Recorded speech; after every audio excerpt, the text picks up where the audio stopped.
कालच्या राड्यानंतर आणि गाव बंदीनंतर आता गाव जे आहे शहर जे आहे ते पूर्वपदावरती आलेले आपण पाहू शकतो की आता ज्या काही खाजगी आस्थापना असतील त्या सर्व आस्थापना ज्या आहेत त्या आता सुरू करण्यात आलेल्या आहेत।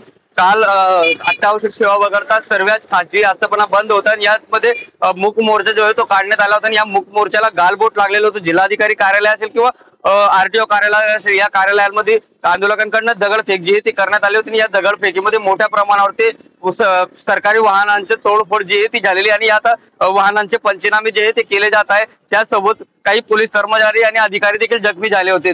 मात्र आता या प्रकारानंतर आता पोलीस जे आहे ते ऍक्शन मोडवरती आलेले आहेत आणि पोलिसांकडनं आरोपींना धरपकडण्याचे काम जे आहे ते सुरू आहे। रात्री सर्च ऑपरेशन करण्यात केलं गेलेलं आहे। त्यानंतर चौकांमध्ये पोलीस बंदोबस्त लावण्यात आलेला आहे आणि या पोलीस बंदोबस्तांच्या मार्फत कुठलाही आरोपी जर शहराच्या बाहेर जात असेल तर त्याला थांबवून त्याच्या मोबाईल किंवा त्याच्या सगळ्या गोष्टी तपासून घेत आहेत आणि जर काही आक्षेपार्ह आढळलं तर त्या व्यक्तीवरती कारवाई करत आहे। त्याच्यावरती आता सर्वेस्व जे काही गुन्हे दाखल झाले होते त्या गुन्ह्याची आता सखोल चौकशी व्हावी अशी मागणी जी आहे ती गेल्या काही दिवसापासून होत आहे आणि या गुन्ह्यांमध्ये आता पुन्हा एकदा वेग येणार अशी काही शक्यता जी ती वर्तवली जात आहे।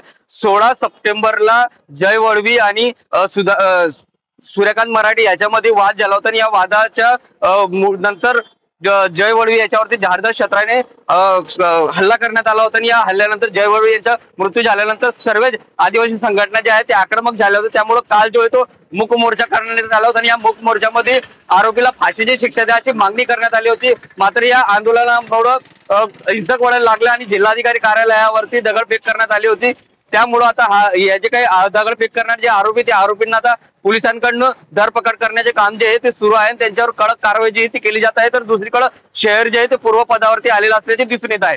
जितेंद्र बैसाना, TV9 मराठी, नंदुरबार।